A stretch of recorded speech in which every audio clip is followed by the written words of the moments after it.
Galatoomi abbo waaqa nu ilmaan tee ardalleen jirra. Galatoomi abbo waaqa nu ilmaan tee ardalleen jirra.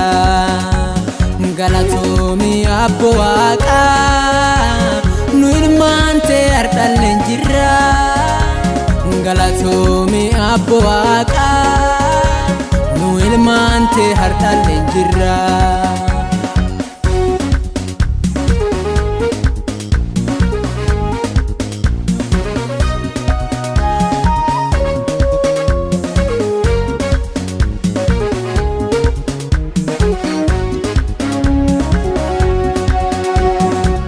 Nu baattee adoon dadhabini nutti ilmaan ta'eetifi kanuu hin badini. Baramaa dabarree hardhaan labaane faarsineen dadhabnu sittuu nu gargaare. Baramaa dabarree hardhaan labaane faarsineen dadhabnu sittuu nu gargaare. Galatoomi abbo waaqa nu ilmaan ta'e ardalleen jirra. Galatoomi abbo waaqa nu ilmaan tee ardalleen jirra.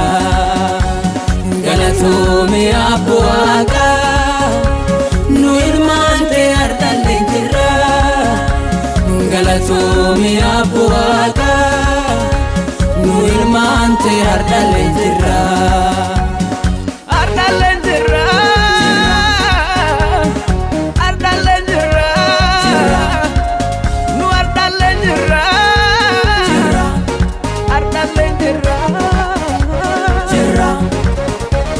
Abbo badhaasa kennaatiin nu hin ganne adoo gaanjiru cufaa siin dabarre.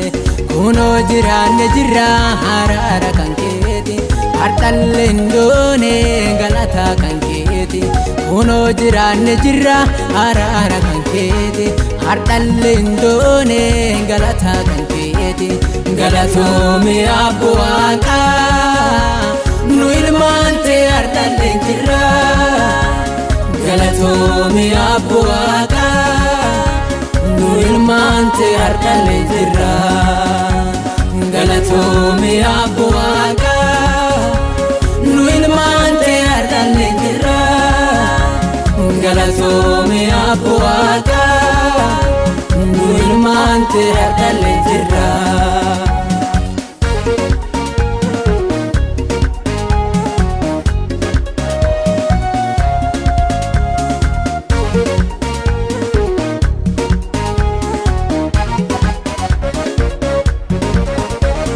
Akkaanu hin banneef harka kenna qabde tiirsitee nu fiddee guyyaa nu dadhabne.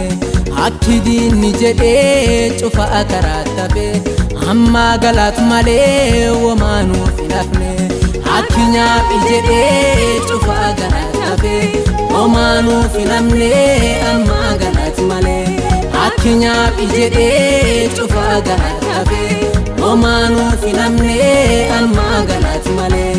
Galatoomi abbo waaqa nu ilmaan tee ardalleen jirra. Galatoomi abbo waaqa nu ilmaan tee ardalleen jirra. Galatoomi abbo waaqa nu ilmaan tee ardalleen jirra. Galatoomi abbo waaqa nu ilmaan tee ardalleen jirra.